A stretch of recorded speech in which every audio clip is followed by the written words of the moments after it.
Ruby Moss had seen exactly 47 boring artifacts that day, and she was keeping count. The museum ship called Preservation floated somewhere in space, filled with old stuff that made adults excited but put kids to sleep. Her father, Dr. Alvin Moss, had dragged her along to some science conference, promising it would be fun. So far, fun meant watching him talk to aliens about rocks for 3 hours. She sat on a bench in the main gallery, playing block match on her tablet. The game was simple. Match colored shapes, clear the board, move to the next level. She had beaten level 215 last night and was working on 216 now. Red triangles, blue circles, yellow squares, easy.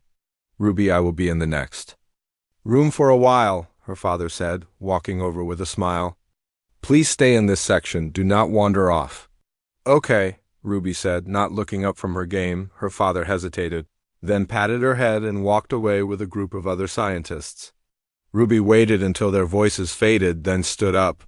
The next room looked dark and interesting, which was better than the boring pottery displays she had been staring at all day. The circular chamber was empty except for one huge crystal ball sitting on a pedestal in the center. It was beautiful, about as tall as Ruby, with rainbow lights swirling inside like a tiny storm. Unlike everything else in the museum, this one had no glass case around it. No barriers, no warning signs. You may touch it if you like. Ruby spun around. A purple snake-like alien with 4 arms smiled at her. Well, Ruby thought it was smiling. The creature wore a museum badge that said Besh, Curator. Really? Everything else says do not touch. The architect's sphere is different, Besh explained, slithering closer. It was made to be interactive. For 3,000 years, every species has tried to unlock its secrets. No one has succeeded. You are welcome to try. What does it do? Ruby walked closer to the sphere. The lights inside moved faster as she approached. The founders created it before they vanished. We believe it holds the location of their home world and vast knowledge. But the puzzle cannot be solved. Our brightest scholars have studied it for centuries. Quantum computers have analyzed every detail. Nothing works. Ruby reached out and touched the smooth crystal surface. The moment her fingers made contact, the sphere exploded with light. Holographic symbols burst outward, filling the air around her. They spun and danced, changing colors and shapes, red triangles, blue circles, yellow squares, green spirals. Whoa, Ruby whispered. What do you see? Besh asked. I see mathematical formulas. Others see ancient languages. Everyone sees something different. I see shapes, colored shapes. Ruby watched them float around her head. They were moving in patterns, trying to organize themselves, but not quite making it. They want to line up. She poked at a red triangle. Her finger passed through the hologram, but the shape moved. Ruby's eyes went wide. She could control them. She poked another symbol. It moved too. This is just like my game, she said, more to herself than to Besh. Ruby started moving symbols around, gathering reds together, pushing blues into groups. The patterns were obvious once you looked at them right. Red triangles wanted to be next to blue circles. Yellow squares pushed green spirals away. If she organized them correctly, they would lock into place. She dragged a cluster of symbols left, pushed another group right. Click, they snapped together perfectly. Ruby grinned and kept working. More shapes, more patterns. Her fingers moved faster, years of playing block match making the movements automatic. The sphere began to hum. Ruby barely noticed. She was in the zone now, completely focused. Green spiral here, yellow square there, red triangle in that corner. Everything had a place. Everything fit together if you just looked at the pattern. Click, click, click. The symbols locked into position one by one. The sphere's humming grew deeper, vibrating through the floor and up Ruby's legs. She moved the last few pieces. Almost done. Just one more and dot click dot all the symbols flashed white and froze in a perfect geometric pattern around the sphere. The humming turned into a deep thrumming sound that filled the entire room. The sphere itself began glowing bright blue, so bright Ruby had to squint. Impossible, Besh whispered, alarm screamed through the museum. Red emergency lights flashed in the corridors. Ruby stepped back from the sphere, suddenly worried. Had she broken something? Her father was going to kill her. Heavy boots pounded down the hallway. Security guards in black armor rushed into the room, weapons drawn. Behind them came her father, his face white with panic. "Ruby, get away from that." "I just touched it," Ruby said, her voice small. More people crowded into the room.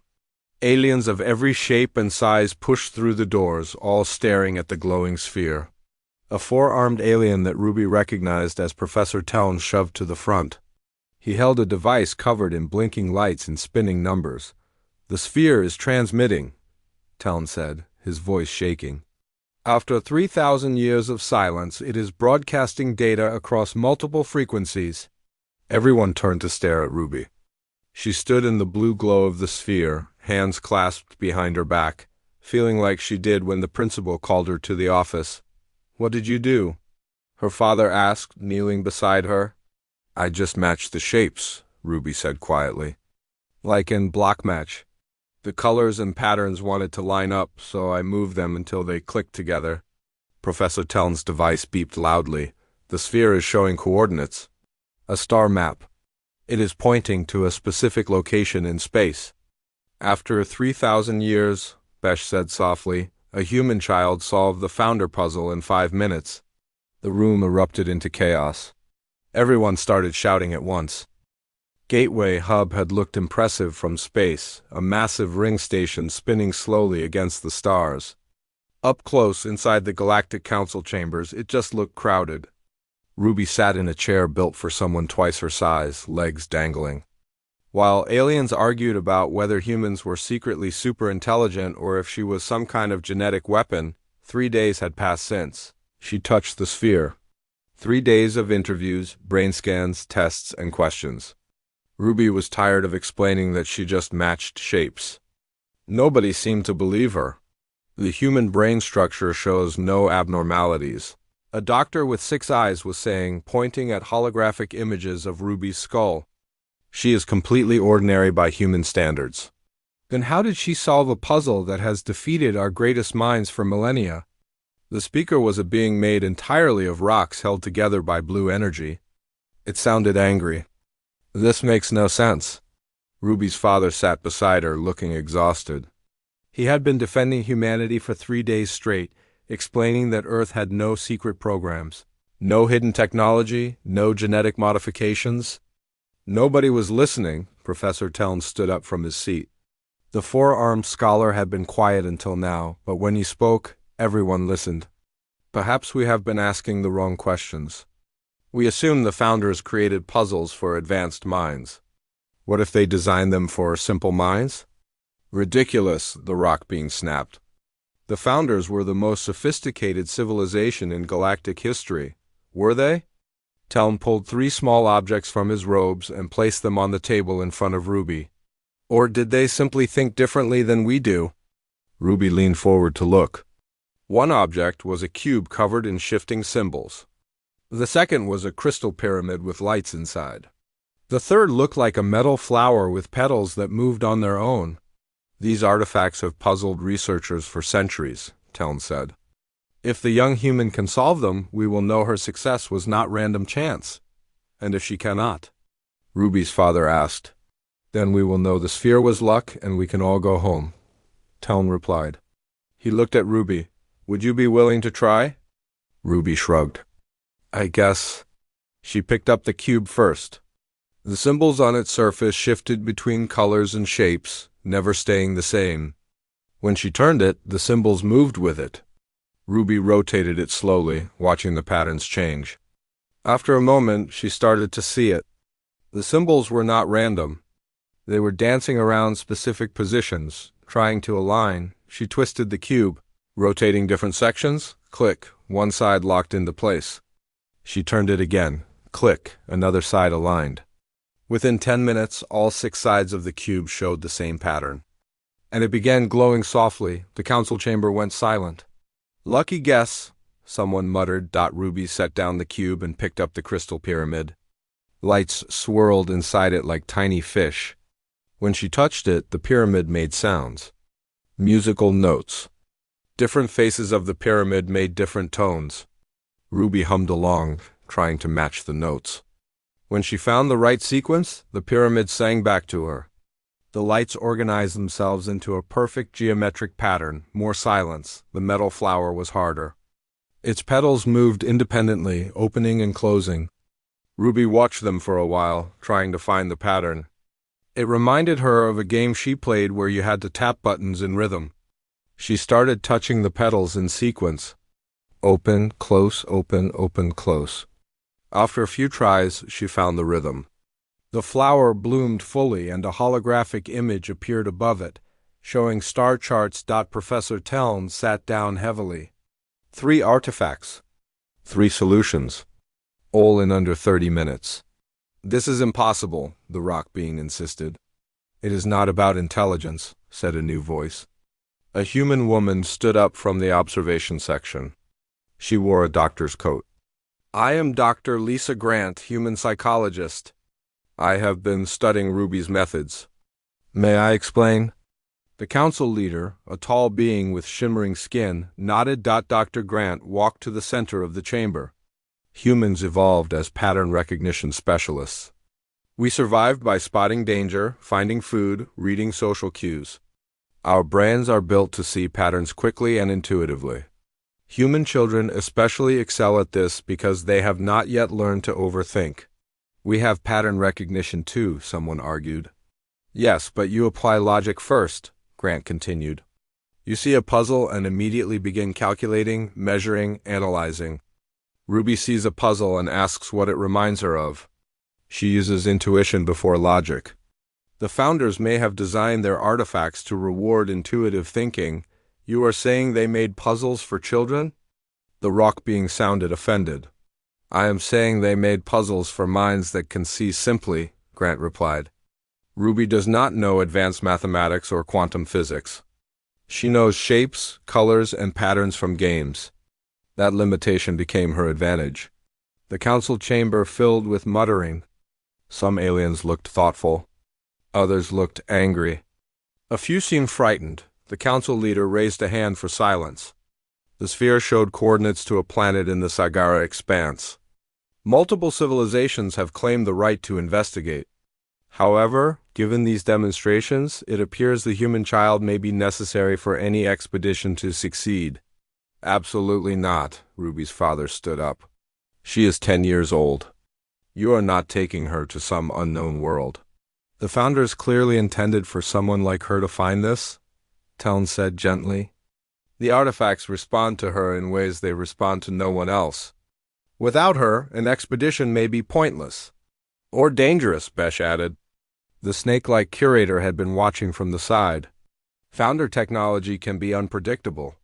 If the child can communicate with their systems, she may be the only thing keeping an expedition safe. Ruby looked at her father. He looked at her. She could see how scared he was, but she could also see something else. Pride, maybe. Or curiosity. If I go, Ruby said slowly, can I bring my tablet? Despite everything, several people in the chamber laughed. You would need to be supervised, the council leader said. A full expedition with scientists, security, and specialists from multiple species. And I would be there, her father said firmly. Every step. The council voted. It was close, but the decision was made. In 2 weeks, an expedition would travel through the gateway Ruby had accidentally activated in the hidden chamber beneath the council building. They would go to the founder planet, and Ruby would go with them. As they left the chambers, Professor Teln approached them. Thank you for agreeing to this. I did not agree, Ruby's father muttered. I was outvoted, Teln looked at Ruby. The founders left their knowledge for someone. For 3,000 years we assumed it was for the wisest among us. Perhaps they were waiting for the most innocent instead.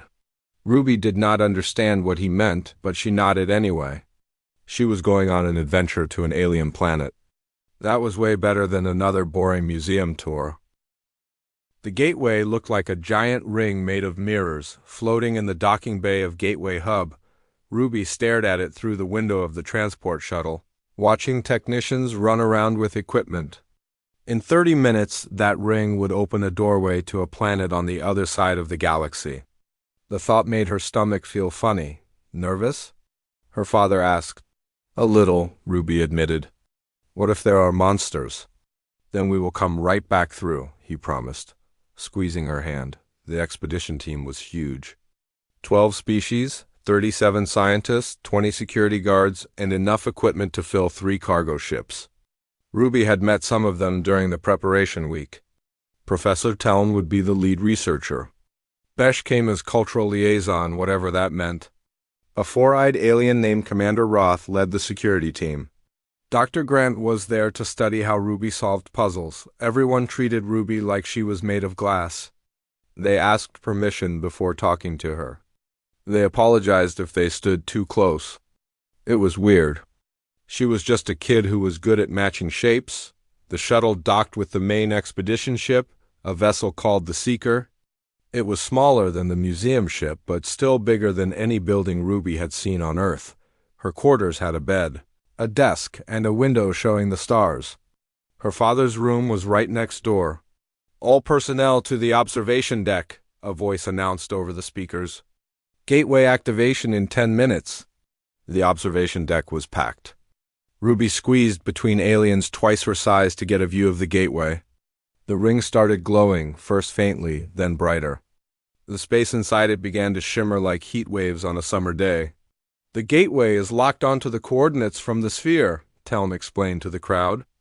We will arrive in the Sagara Expanse, approximately 40,000 light-years from here. The journey will be instantaneous. And if something goes wrong? Someone asked. Then we will be scattered across space as individual atoms, Teln said cheerfully. But that has only happened twice.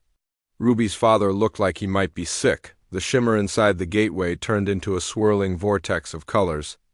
The Seeker's engines rumbled, pushing them forward. Ruby gripped the railing as they approached the ring.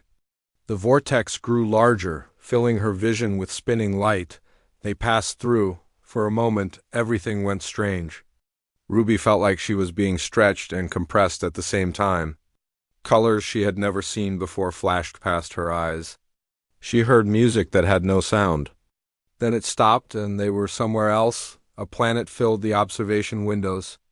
It was beautiful, covered in structures that looked like they were made from crystal and light. The buildings hurt to look at directly, like they were too bright or existed in too many dimensions at once. Ruby squinted, trying to focus on them.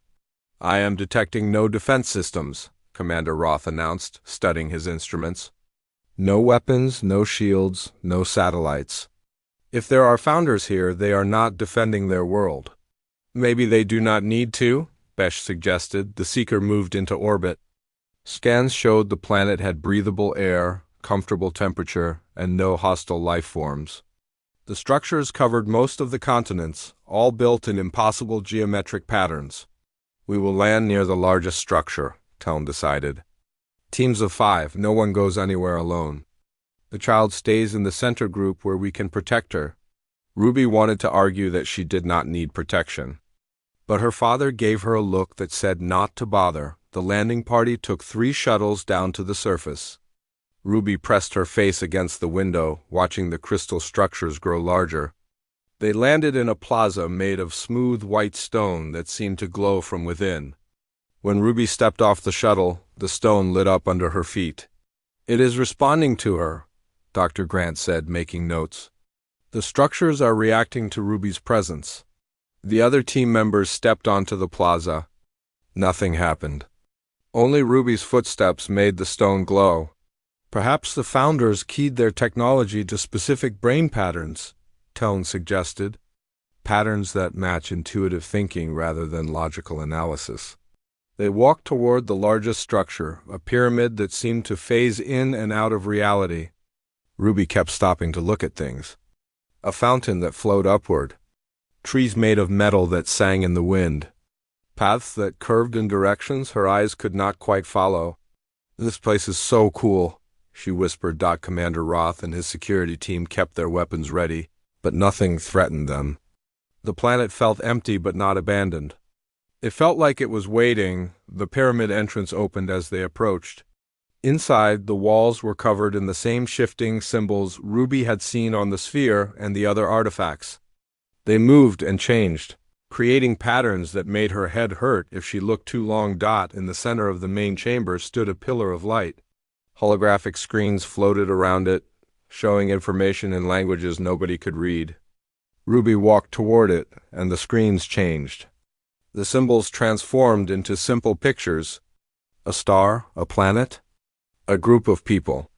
"It is teaching itself to communicate with her," Dr. Grant said, her voice full of wonder. "The system is adapting its interface." Ruby reached out and touched the pillar. Light spread from her hand, racing up the pillar and across the walls. The entire chamber lit up. More screens appeared, thousands of them, all around the room. They showed images, videos, charts, and diagrams. It was like every computer in the universe had turned on at once. "This is a library," Telm breathed. "A database.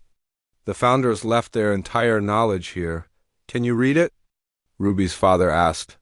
"Not yet, but if the child can interact with the interface...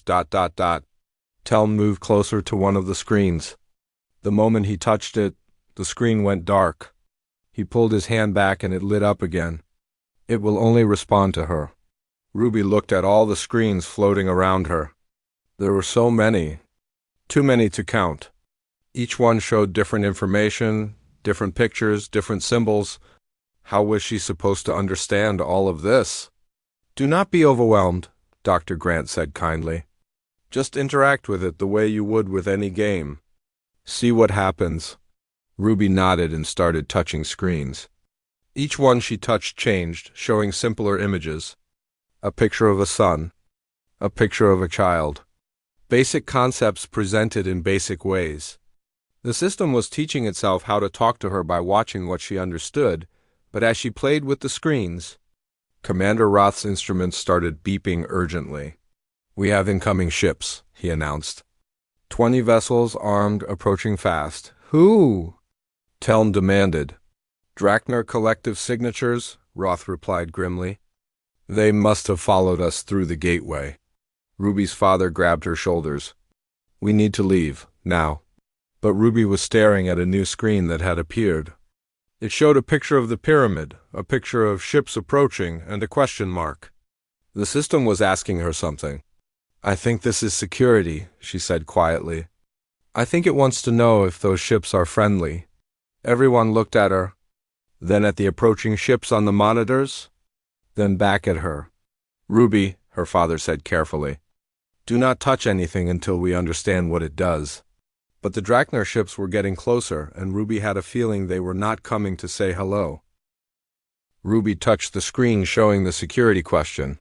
She meant to just tap it gently to see what would happen, but the moment her finger made contact, the entire pyramid shook. A deep hum filled the air, vibrating in her chest. Outside, through the crystal walls, massive barriers of blue energy rose from the ground, surrounding the pyramid and the plaza where they had landed. "What did you do?" Commander Roth shouted, but he was not angry. He sounded amazed. On his instruments, the Drachner ships had stopped advancing. They were trying to fire weapons, but the energy blasts hit the barriers and fizzled into nothing. The shields were not just strong. They made the weapons stop existing. "The founder defenses are active," Telm said, watching his scanner with wide eyes. "The child has activated a planetary shield system." Ruby stepped back from the screen, worried she had made things worse. "I did not mean to do that, I just touched it."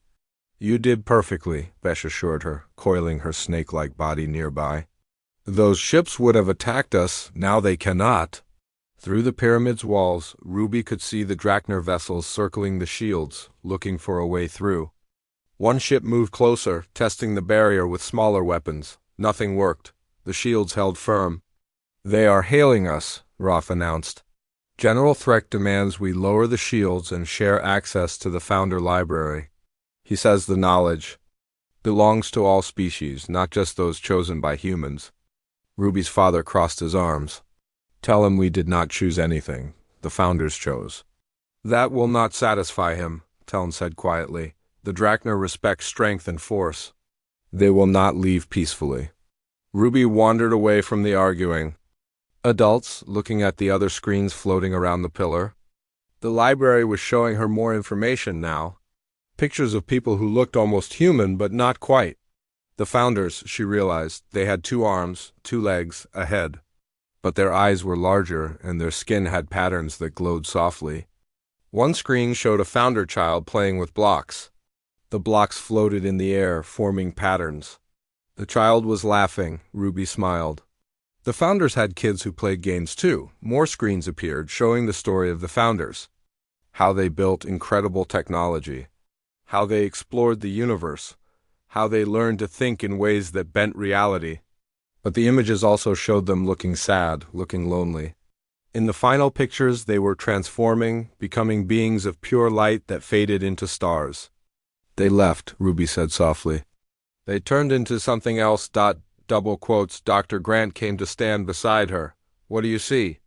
They got so smart that they stopped being real people, Ruby explained, pointing at the screens.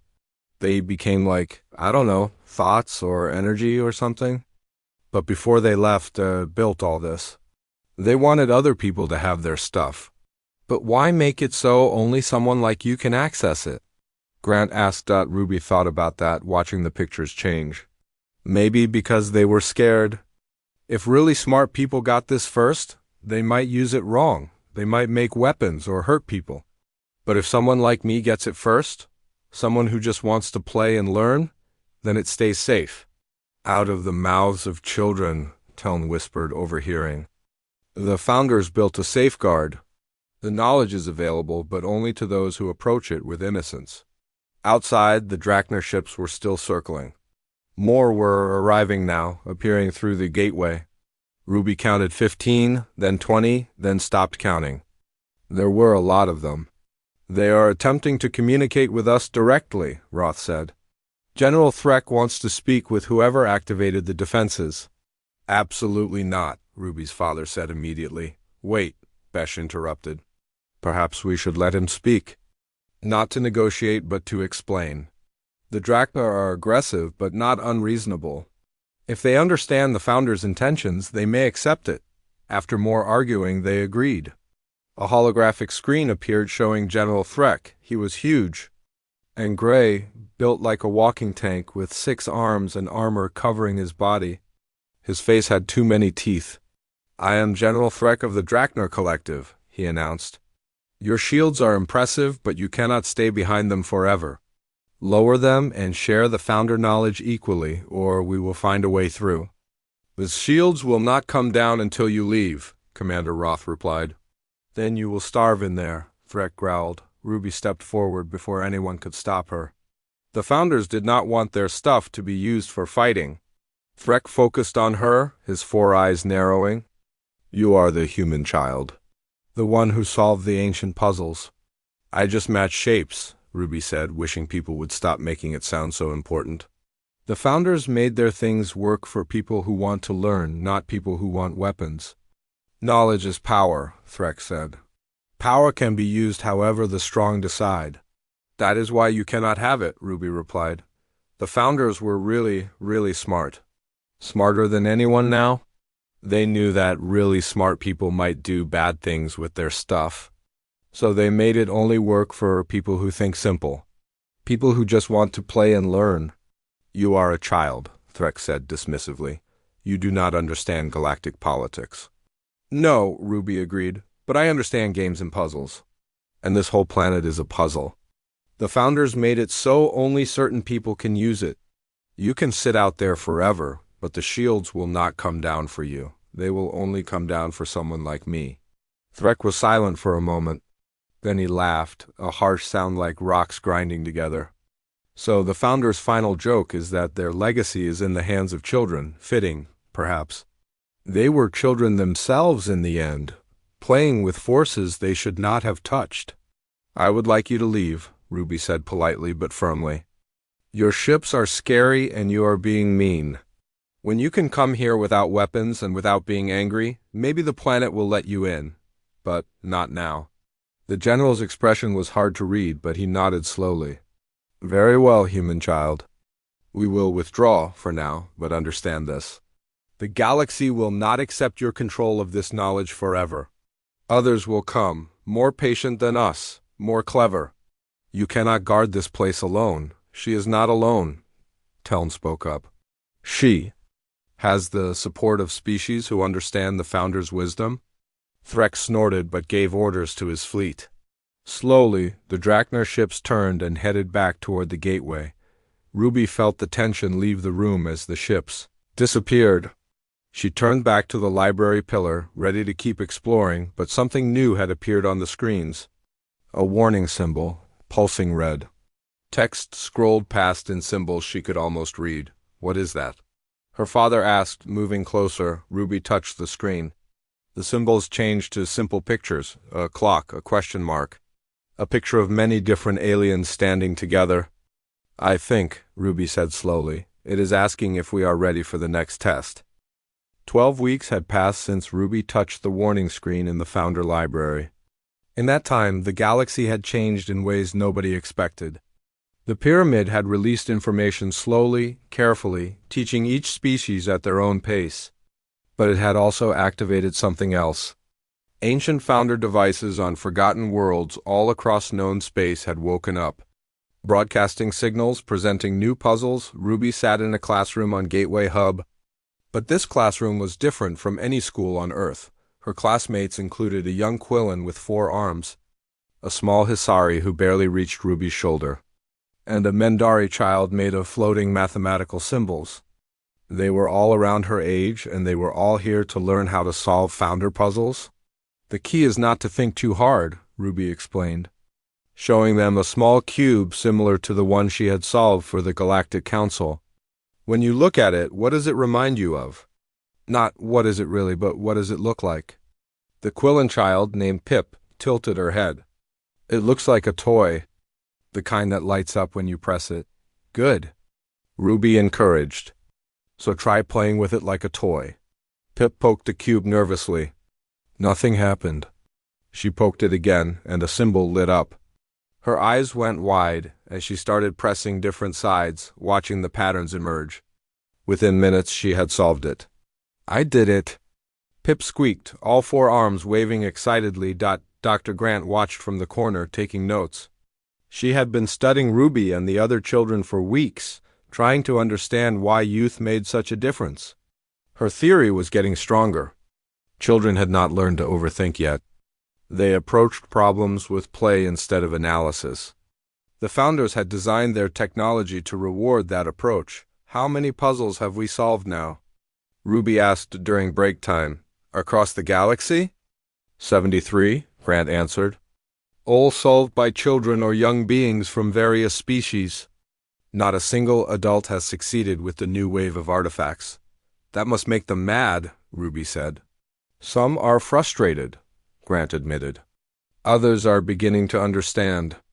The Founders left us a lesson about perspective. Sometimes the simplest approach is the best one. Professor Teln entered the classroom, his 4 arms carrying data pads. Ruby, we have detected a new Founder structure. It appeared 3 days ago in the Kalmar system.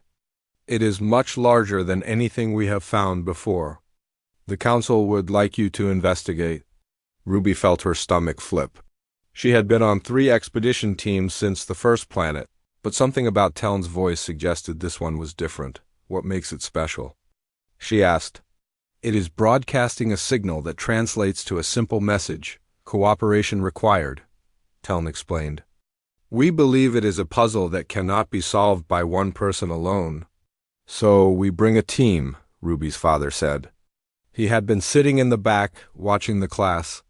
He attended all of Ruby's expeditions now, having taken a leave from his regular archaeology work. We have tried teams of adults, Teln said. They cannot even enter the structure. The door only opens for children. Ruby looked at Pip and the other students. So we bring kid teams? If you are willing, Teln replied gently. The Council will not force anyone. But this structure may hold important information about the next phase of Founder knowledge. 2 days later, Ruby found herself on another expedition ship with 5 other children from different species. Pip was there, excited and nervous. So was Finn, the small Hisari who could slip through tight spaces. A Drachner child named Greth surprised everyone by volunteering. His parents were part of the military that had threatened them before, but Greth was quiet and thoughtful. Nothing like General Threk. Two more children from species Ruby had never met completed their group.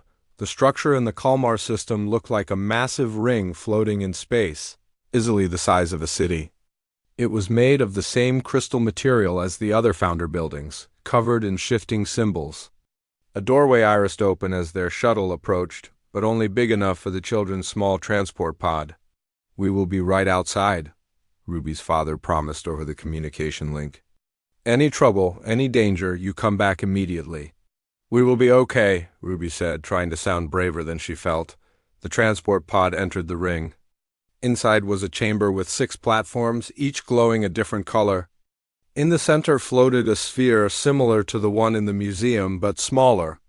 Holographic screens appeared around it, showing symbols that changed based on who looked at them. "There are 6 platforms and 6 of us," Pip observed. "I think we each need to stand on one." They spread out, each child taking a platform. The moment Ruby stepped onto the red platform, her screen changed, showing patterns she recognized from her puzzle games. She looked at the others. They were seeing different things on their screens, patterns that made sense to their way of thinking. "I think we each have part of a puzzle," Ruby called out. "We need to solve them together." She started working on her section, matching colors and shapes. As she solved parts of it, lights appeared connecting her platform to the others. She could see the other children working on their pieces too. Pip's section involved pressing symbols in sequence. Finn's required timing. Greth's was about organizing structures. The puzzle was massive, more complex than anything Ruby had solved alone. Every time she completed a section, new parts appeared that required input from the others. She had to wait for Pip to finish her sequence before Ruby could match certain shapes. Greth's structures provided foundations that Finn needed to complete his timing challenges. "This is so hard," Finn complained after an hour. "We are doing it, though," Pip encouraged. "Look how much is lit up now." Ruby glanced at the center sphere.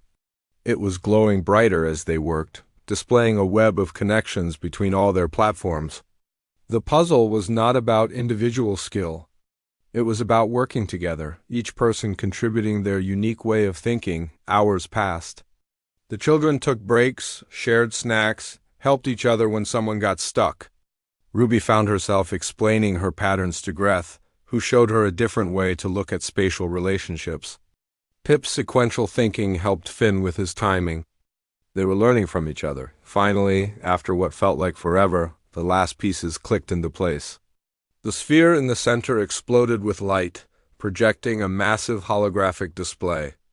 It showed a map of the galaxy with hundreds of points lit up. Founder sites, Ruby realized. All of them waiting to be found. All requiring cooperation to unlock, but one point glowed brighter than the others, pulsing with urgency. Text appeared in simple symbols everyone could read. Final trial. All species. Together. Ruby looked at the other children, seeing the same mixture of excitement and fear on their faces. The founders had one more test, and it would require everyone. 6 months after Ruby first touched the architect's sphere, representatives from 47 species gathered in orbit around a planet nobody had seen before. The planet had appeared suddenly, emerging from nowhere. Broadcasting the same message in every language, final trial. The founders had left one last test, and every civilization in the galaxy wanted to be part of it. Ruby stood in the observation deck of the Seeker, watching the massive fleet of ships. There were thousands of vessels, from tiny scouts to enormous carriers. For once, they were not pointing weapons at each other. They were waiting, nervous. Dr. Grant asked, coming to stand beside her. "Yeah," Ruby admitted. "This feels different from the others." "It is different," Grant agreed. "The planet is broadcasting requirements. It wants representatives from every major species. It wants children and adults working together. It wants cooperation on a scale we have never achieved before." Ruby thought about that. In 6 months, she had helped solve dozens of founder puzzles. She had worked with children from species that had been enemies for centuries. She had watched adults learn to listen to kids, to value simple thinking alongside complex analysis. But this, bringing together the entire galaxy, seemed impossible. What if we cannot do it? Ruby asked quietly. Then we learn and try again, Grant replied. That is what the founders wanted to teach us. Not to give us answers, but to show us how to work for them. The Galactic Council had spent weeks organizing the expedition. Each species sent 5 representatives, 1 child, 1 scientist, 1 leader, 1 artist, and 1 common worker. The mix was deliberate, designed to bring different perspectives. Ruby would represent humanity as the child. Her father would be their scientist. They had argued about including Ruby, but in the end, everyone agreed the founders had made it clear. Children were essential, the landing parties assembled in their ships. Ruby's group included 40 representatives from 8 different species. They would be the first wave, testing the planet's challenges. If they succeeded, more groups would follow. The planet looked peaceful from orbit.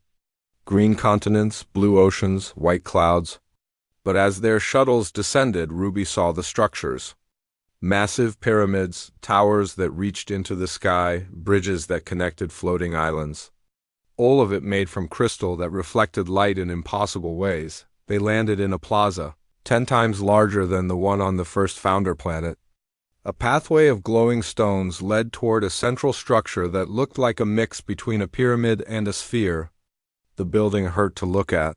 Existing in too many dimensions at once. Ruby stepped off the shuttle and the stones lit up under her feet, just like before. But this time, they lit up for everyone. Every species, every age, every type of being made the stones glow. The founders were welcoming them all. The structure is emitting a signal, Teln announced, studying his instruments. It is inviting us inside? The interior was vast, a chamber so large Ruby could not see the ceiling. In the center stood a pillar like the one from the library, but this one was surrounded by hundreds of platforms, each designed for different species.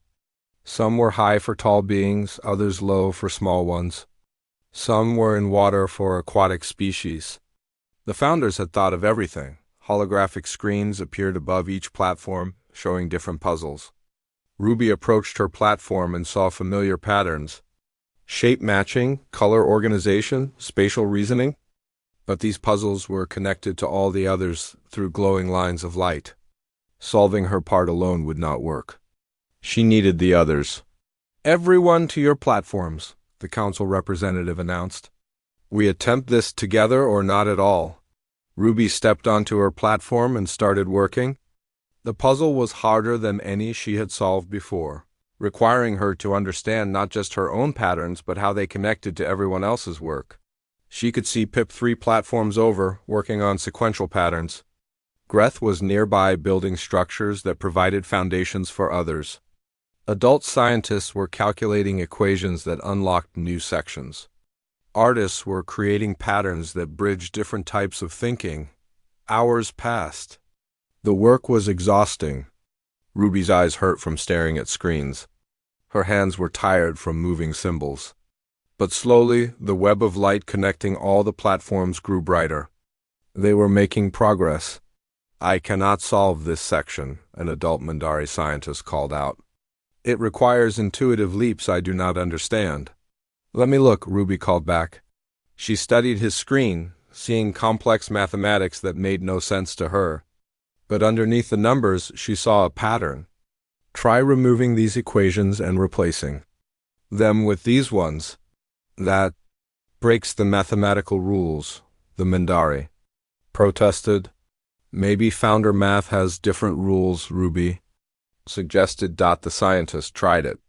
The equations turned green, solving themselves. He stared at his screen in shock, then looked at Ruby with something like respect. The cooperation continued. Children helped adults see simple solutions. Adults provided knowledge children lacked. Different species contributed their unique perspectives.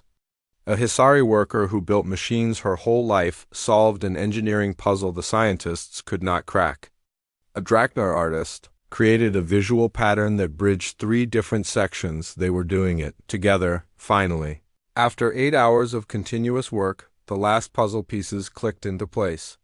The central pillar exploded with light so bright everyone had to look away. When Ruby could see again, a holographic figure stood in the center of the room. It looked like a founder, but made of light instead of flesh. It smiled at them, and Ruby felt warmth spread through her chest. "You have passed," the figure said in a voice that was somehow every language at once. "You have learned what we hope to teach. Knowledge alone means nothing. Power alone changes nothing. Only cooperation, only combining all ways of thinking, only working together despite differences, that is what builds a civilization worthy of the stars." The figure raised its glowing hands. "Our knowledge is yours now? All of it. Not just technology, but wisdom. Not just science, but understanding. Use it well. Help each other. Grow together. And perhaps one day you will transcend as we did and leave your own gifts for those who come after." The figure faded, but the pillar remained, now displaying access to the complete founder database. Every secret, every discovery, every lesson they had learned over millions of years. Ruby looked around at the other beings on their platforms. They were all different, all thinking in unique ways, but they had solved the impossible together. The founders had not wanted to hand knowledge to the strongest or the smartest. They wanted to give it to those who could work together. Her father climbed down from his platform and hugged her. "You did it, Ruby." "We all did it," Ruby corrected, looking at the crowd of beings celebrating together. The galaxy had changed. Not because one species or one person was special, but because everyone had learned to listen, to cooperate, to value different ways of thinking. Ruby smiled and looked back at the pillar. There was still so much to learn, so many puzzles to explore, so much knowledge to discover. But now they would do it together, the way the founders always intended. And somewhere in the stars, Ruby liked to think the founders were watching and smiling.